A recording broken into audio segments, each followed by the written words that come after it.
hear me out. One of the most frequently asked questions I get on my social media is, would you ever meet up with a fan? Would you ever hook up with a fan? I've always denied this. I've always said that I would never do such a thing. It's so dangerous. It is dangerous, which is why I can't believe that I actually did it. Anyway, real quick guys, I have something I need to show you. I'm going to be leaving for a trip to Czech Republic, and I have a gift that I'm going to be giving to my mom before I leave, and I really want to show you. I'm so excited. This is a sponsored portion of the video, but this is genuinely like the coolest thing I've ever gifted my mom. So hold that thought. We're going to be apart for some time, and I know you're going to be worried about me. I'm gonna give you this one. So just put it around your neck. Oh my gosh, this is serious. Everything's up. Oh my gosh. What? I love that. Oh my god. You might be wondering, what is that? It is honestly one of the most sentimental and adorable gifts in the world. My mom and I are best friends. I travel a lot. I'm gonna be traveling today. Oh my god, guys.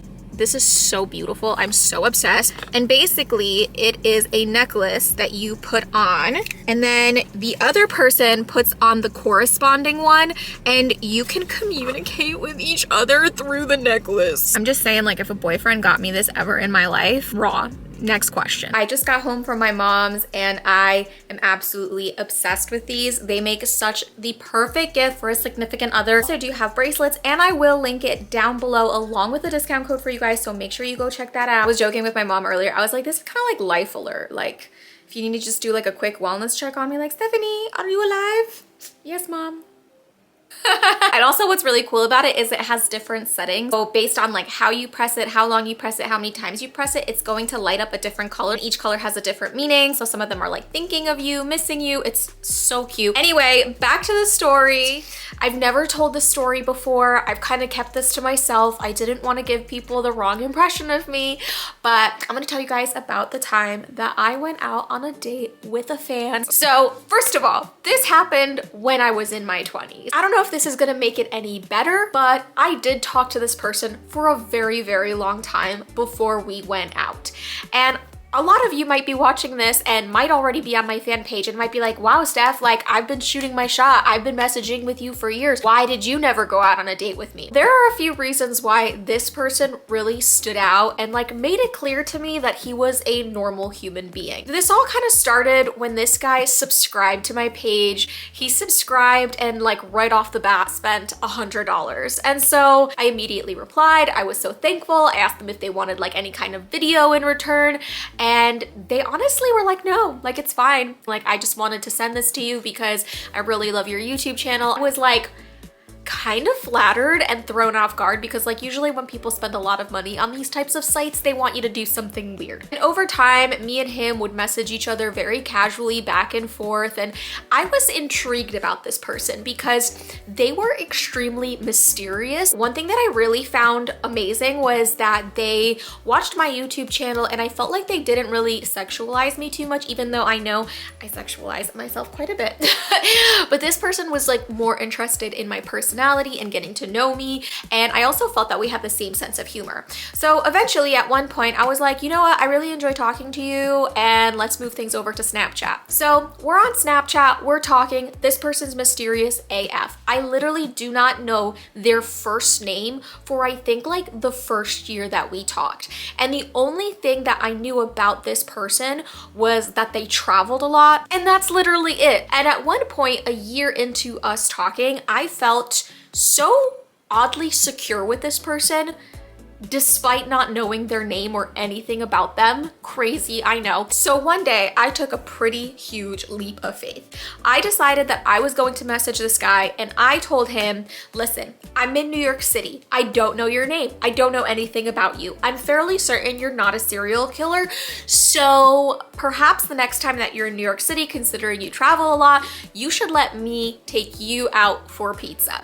I know, guys, it's pretty crazy to be the one asking the guy out on the date and offering to take him out, but I genuinely was so grateful for this guy's friendship and for everything that he had done for me over that past year of talking. And then a few months went by and he actually messaged me and said that he was gonna be in New York City. So I was like, okay, cool, like it's gonna happen. We're gonna meet up in a not dimly lit place. We are going to be somewhere where it's public, and I still don't know his name, by the way. I still don't know anything about him. And that is when he told me that if he told me who he was and his real name, I would not believe him. So I'm immediately like, oh my fucking God, Keanu Reeves. It's about time, Keanu. Like, Keanu, why'd you have to keep this big secret from me? Why did you have to hide beneath the shield of anonymity online? You didn't have to do that. Anyway, so I make plans at one of my favorite pizza places in New York City. It's called Ruby Rosa Pizza. I always take people here. This was like my first date spot at one point, but it's also like low-key my favorite pizza spot. Like, I'm gonna insert a picture of their pizza. Their pizza is so good. And we have a table reservation, and I see this guy pull up, and he is in like an Escalade, and he is there with like his personal security.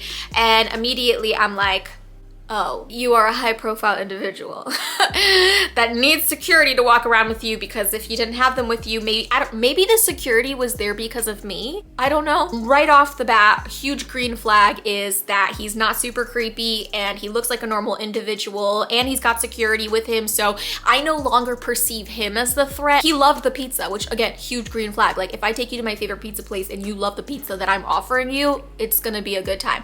I don't remember who paid for the date, but then afterwards, I was like, I'm not ready for this night to be over. I'm really like vibing with you, so let's go to a rooftop. I think I made a reservation at a rooftop bar. I think it was a place called Skylark. I don't know if it's still open. Anyway, we had like a cute little booth area. We drank champagne. We talked all night. I got really drunk. Nothing sexual happened. We didn't hook up or anything, but he was really kind. He did bring me back to my apartment. It was really amazing. And honestly, 10 out of 10 experience. And we did in fact stay in touch after that date. We did in fact like go on a trip together after that. And one of the strangest things is that me and this guy were always just friends. And when I tell people that I befriended somebody who originally started as a fan, I don't like saying that word, they don't believe that I did not do some nefarious things with this person. They automatically assume that it's like an escort situation. We just were besties. And I think that this is something that happens so rarely in a lifetime. And I'm just so glad I wasn't murdered. I've met a fan. I've hung out with a fan. I traveled with a fan. Is he a fan? Not really. He's more like a friend. And we still keep in touch even all of these years later. And I think it's a great testament to how crazy things can happen to you when you put yourself out there online. And also dangerous things can happen to you when you put yourself online. So maybe I'm just lucky. Don't do what I do. Now, I know that the big question that you guys have now is, would I ever be open to dating somebody that watches my YouTube channel or is a fan of me from 90 Day Fiance? And my genuine answer to that would be like, I'm open to anything. I've always been a very open-minded person, so never say never. So yeah, that's my story. I hope you guys enjoyed my video. What do you think of my crazy experience? If you guys like this video, make sure to click the thumbs up, make sure to leave me a comment, and make sure that you're subscribed. If you want to check out the tutu necklace sets, they will be linked down below. I will see y'all in my next video. Bye.